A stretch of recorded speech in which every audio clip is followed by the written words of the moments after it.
Hello guys teaching education में आप सभी का स्वागत है। गाइस आज हम बात करने जा रहे हैं डायरेक्ट फोर्थ सेमेस्टर के पेपर थर्ड विज्ञान के अति लघुत्तरीय और कुछ इम्पोर्टेंट लघुत्तरीय प्रश्नों की, जो दोस्तों चैप्टर वाइज चल रहा है। जैसे दूसरा चैप्टर है ये, जो एक दिन और हुआ था दूसरा चैप्टर, लेकिन उसमें कुछ क्वेश्चन छूट गए थे, तो जो बचे हुए क्वेश्चन हैं आज हैं दोस्तों इसमें। जैसे इसमें पहला क्वेश्चन है कि चुंबकीय पृथक्करण विधि क्या है। चुंबकीय पृथक्करण विधि क्या है? तो यह विधि उन अयस्कों के प्रयोग के लिए प्रयोग की जाती है जिनमें अयस्क अथवा उसमें उपस्थित गैंग किसी एक की प्रकृति लव चुंबकीय होती है।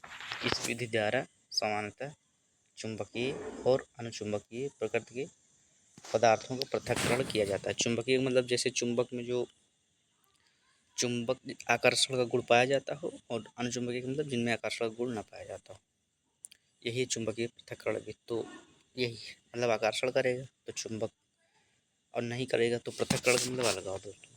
फिर दूसरा क्वेश्चन है कि प्रगलन क्या है। तो प्रगलन धातु निष्कर्षण की एक विधि। अभी इसके आगे भी दोस्तों एक नेक्स्ट स्लाइड करते हैं। तो दोस्तों यही था कि प्रगलन क्या है। तो प्रगलन धातु निष्कर्षण की एक विधि। फिर नेक्स्ट क्वेश्चन है कि जल धातु निष्कर्षण विधि को समझाइए। जल धातु निष्कर्षण विधि को समझाइए।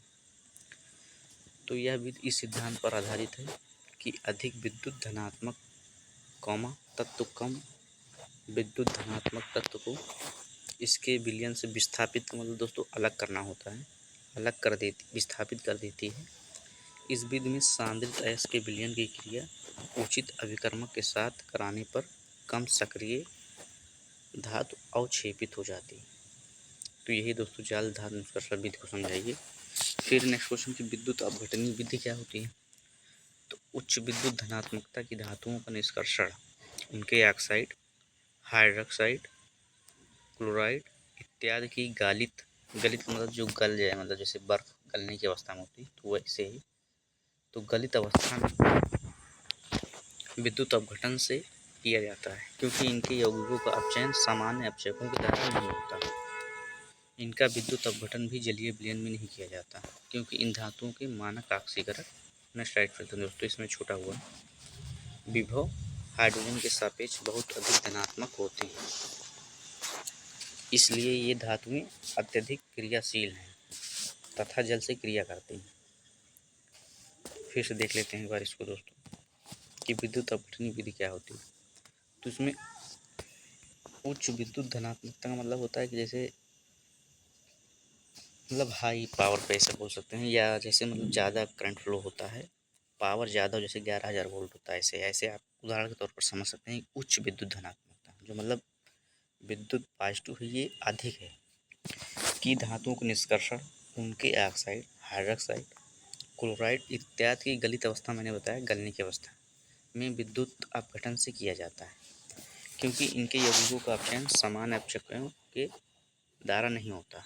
मतलब ऐसा इसलिए किया जा रहा है क्योंकि इनके यौगिकों को जो अपचयन होता है वो समान अपचयकों के द्वारा नहीं हो सकता। इनका विद्युत अपघटन भी जलीय विलयन में नहीं किया जा सकता, जलीय विलयन में भी नहीं किया जा सकता, क्योंकि इन धातुओं के मानक ऑक्सीकरण, मानक का मतलब दोस्तों एक फिक्स, जैसे स्टैंडर्ड इसकी इंग्लिश होती है, तो आप समझते हो जैसे कोई मानक निर्धारित किया जा सकता है। जैसे सीटेट टेट होता है तो 90 नंबर जनरल के लिए एक मानक निर्धारित कर दिया गया है, तो वही दोस्तों इसमें भी एक मानक ऑक्सीकरण। फिर नेक्स्ट स्लाइड चलते हैं। ऑक्सीकरण विभव हाइड्रोजन के सापेक्ष बहुत अधिक धनात्मक होते हैं, बहुत अधिक, इसलिए धातुएं अत्यधिक क्रियाशील होते हैं तथा जल से क्रिया करती हैं। फिर दूसरा क्वेश्चन दोस्तों, खनिजों का वर्गीकरण कितने वर्गों में किया गया है। जो खनिज है दोस्तों उनका वर्गीकरण कितने वर्गों में किया गया है। तो खनिजों को 3 वर्गों में बांटा गया है ये। अब इसमें पहला है धात्विक खनिज, दूसरा अधात्विक खनिज, तीसरा है खनिज ईंधन। खनिजों को वर्गीकरण 3 वर्गों में किया गया है, पहला धात्विक, दूसरा अधात्विक, तीसरा है खनिज। फिर नेक्स्ट क्वेश्चन है कि फेन प्लवन विधि में किस तरह के अयस्कों का सांद्रण किया जाता है। फेन प्लवन विधि में किस तरह के अयस्कों का सांद्रण किया जाता है। तो इस विधि में हल्के अयस्कों का सांद्रण किया जाता है। ये याद रखिए कि फेन प्लवन विधि में किस तरह के अयस्कों का सांद्रण, हल्के। फिर नेक्स्ट स्लाइड पर देखते हैं कि अयस्कों के सांद्रण के दौरान गुरुत्वीय पृथक्करण विधि द्वारा किस प्रकार की अशुद्धियों को दूर करते हैं। दोस्तों 2016 में आया हुआ क्वेश्चन है। तो जिनका घनत्व उनकी अशुद्धियों से ज़्यादा होता है उनको पृथक्करण विधि द्वारा दूर किया जाता है दोस्तों। फिर नेक्स्ट क्वेश्चन है कि धातु गैल्वेनीकरण क्या है। 2017 में आया हुआ क्वेश्चन है। तो लोहे को जंग से बचाने के लिए लोहे की चादर या अन्य पात्र को पिछले हुए जस्ते में डुबा देते हैं, जिसके कारण लोहे पर जस्ते की पतली परत जम जाती है। इसे गैल्वेनीकरण कहते हैं। घरों में छतें बनाने के लिए प्रयुक्त लोहे की चादरों, बाल्टियों, ड्रमों का संक्षारण से बचाने के लिए गैल्वेनीकरण किया जाता है। एक बार फिर से देख लेते हैं इसको। मतलब जैसे लोहा होता है, खुले में रख लिया जाए तो उसमें जंग लग जाती है, तो इसको इससे बचाने के लिए कि जंग ना लगे, इसको जस्ते में डुबा देते हैं, जिसके कारण लोहे पर जस्ते की पतली परत जब डुबाते हैं, जैसे आप कोई पानी है, दूध है, उसमें अपनी उंगली डाली तो हल्का दूध चिपक जाता है, तो वही अब पानी मतलब वो जस्ता है उसमें डुबाएंगे तो एक परत जम जाती है।